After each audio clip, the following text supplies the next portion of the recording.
Please welcome Chicken John.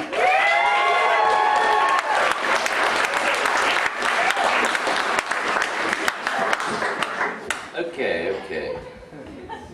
This one's for you, Ty. Alright, so, this is a story, it's got a moral, you know, and, you know, I'd like to just say that whatever it is that's your thing, do that thing, you know? Whatever it is that you're doing, whatever it is, you know, if you do your thing, whatever it is that you do, the possibilities will open before you like a flower. And just if you wait for your time, then your time will be there. You'll be that guy doing that thing, you know? And I've learned that lesson many, many times. And this story is kind of one of those stories that like, that kind of brings that point home. It's a New York story. And it starts in 1984 when I was just a spring chicken.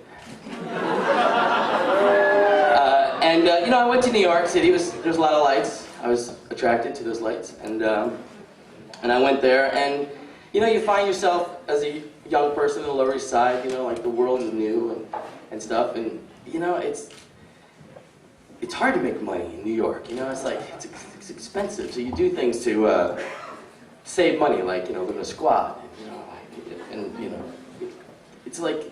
It's kind of difficult to explain, but you, as a 16-year-old, 17-year-old street kind of punk, we found that it's difficult to explain because at the time, like prostitution, it didn't click, you know, just like, you know, it was just like hustling a few bucks, you know, it's just kind of, you know, just looking for drug money, you know, just for the night, you know, whatever. And there's this guy who's kind of used to hang around on our scene. His name is Kevin.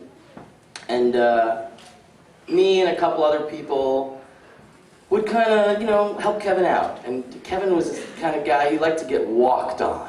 It was like his thing. And we called him the Rook. And it was like it was an established value thing. It was 25 bucks.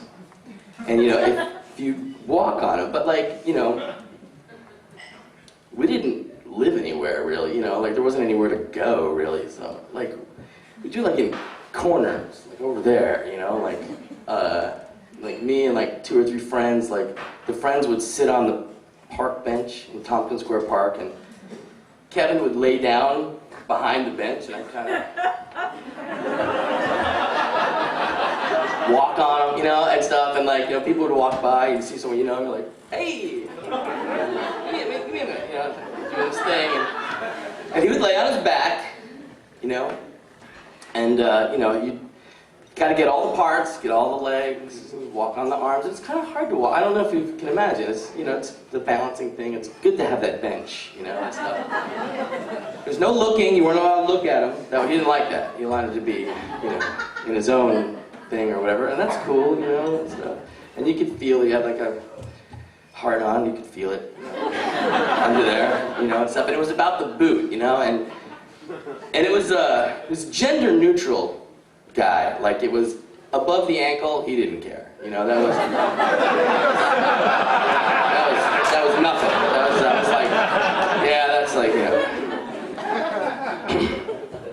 And so, in New York City, they have these garden apartments, you know, you walk down half a flight of stairs, and there's a door, and you live like a vampire or whatever, no windows.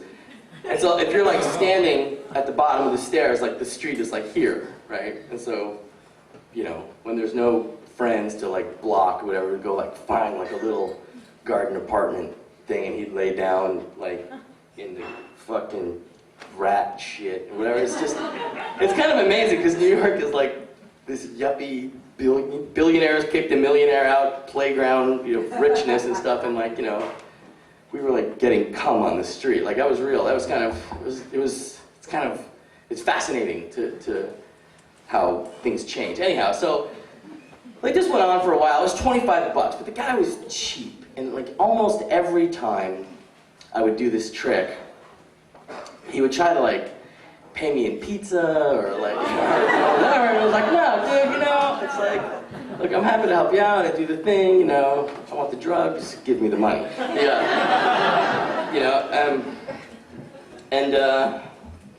You know, time goes on. I can't explain to you enough that like while that was happening, that like it was like the exchange of sex for money. Like it's just.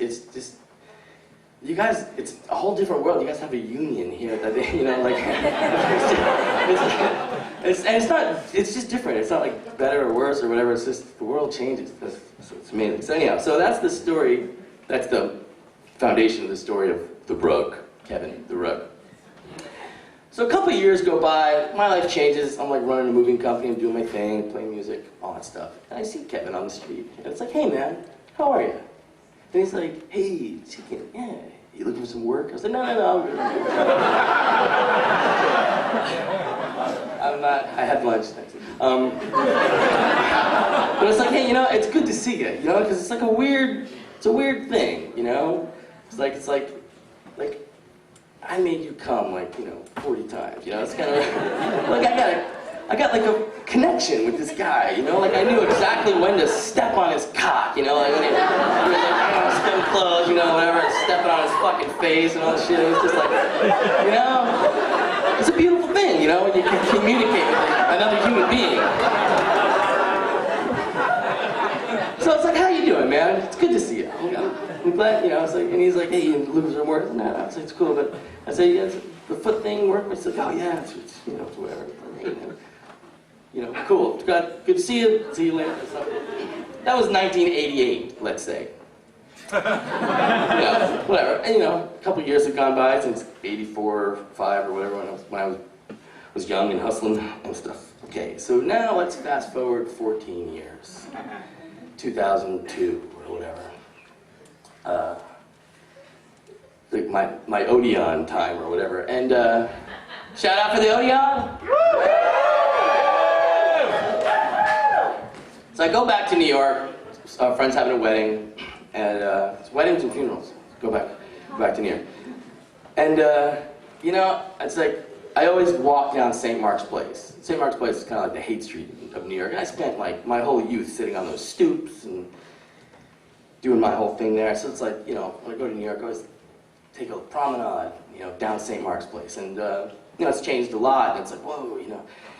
And this particular time I went back to New York, they were doing a lot of construction on St. Mark's. And when they do construction in New York City, they basically board up the front of the building with plywood, and then they build like a plywood overhang for the sidewalk, and then they build like the sidewalk up of wood, and then there's like railings and stuff like that so that shit can't fall out of the building and kill people. Like, it's obvious that it happened once, and then they passed a law, and that's how you have to do it now. And so it's like a sidewalk, right? And it's like kind of, then there's like wooden banisters or railings, and it kind of diverts you into this little tunnel thing in front of this building that's under construction. And in front of the building is a giant pile of garbage. You know, it's like obviously they were like ripping shit out of the building, you know, and they're waiting for the truck to come and haul it away or something, who knows. There's like bathtubs and plaster and bags of detritus and fucking sheetrock and wood and like rolled up carpets, and it's just paint cans and all that shit. In a huge pile, right? And it's like some of the pile has kind of rolled down and is kind of blocking the fucking sidewalk a little bit. And people are, you know, it's a busy street, people are walking, and you're kind of getting bottlenecked, funneled into this little construction area, and there's this shit on the ground there, and people are walking, and I'm kind of walking, and there's this like some wood and this rolled up carpet that's kind of in the way, and people are walking, and I kind of step on this rolled up carpet, and it's like, ugh.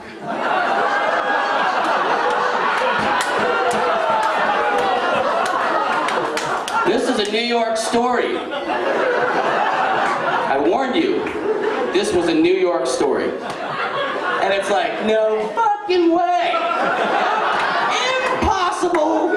Impossible. And I turn around and I look, Kevin? And this hand comes out of this rolled up fucking carpet. Hey, chicken!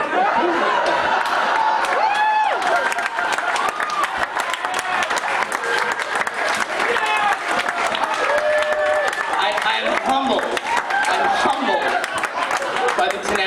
man, that cheap son of a bitch. You know? There are fucking 17-year-old hustlers in New York City with no dope. Because, you know, he's not giving the $25 anymore, you know? You know? God damn it. You know? And it's like, so, I mean, there's this like, if there could be, I would pay anything for a snapshot of that fucking rug and the pile with the arm coming out. And like, you know? There's my Facebook photo right there. So it's like, hey man, how you doing? He's like, oh, you know, oh yeah, same old. So, fucking guy. So, I said, oh well man, yeah, you know, see ya, I guess. One more, you know, fucker. Okay. You know, and then what do you go do? You know, what do you do after you play the fucking lottery? You know what I mean? Like, you know, it's like, today's the day if it's gonna happen. So, yeah, that was an amazing story, you know, and one of my favorites, you know, of all time, favorite New York stories, of which, you know, you live in New York for 10 years, you're gonna have New York stories. Everybody's got New York stories, and they're of course the best city in the world, best stories and stuff. But that's not the end of the story. Because you gotta do your thing, you know? Like whatever your thing is, whatever it is, it's just, it can't be defined or it can't be described or whatever, just that's your thing, man, that's like your thing. And you just do that thing and eventually it'll just all work out, right? That's like the lesson, right? So one day out of the blue I get an email from someone who, back in '84 and '85, was one of the people that lived with me in the squats. Haven't talked to her for, you know, forever since then. And she found out something and she's like, man, I gotta share this with Chicken. Where's Chicken? So she does a web search and she finds me and she's like, hey, Chicken, remember me, blah, blah. And she's writing this in an email. She's like, remember that guy we used to walk on the rug? Remember that guy? She's like, check, you know, it's nice to find you here. It's nice to see you on the web and, you know, whatever, you're in San Francisco, you're doing your thing, whatever. And she's like, but just check, remember that guy on the rug? Check this out. She like gave a link and nothing else, and had her name. And I click on the fucking link.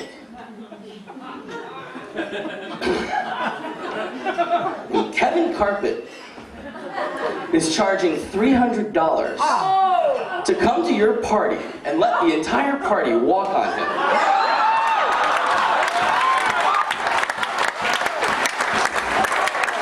Just do your thing, you know? Just do that thing that you do.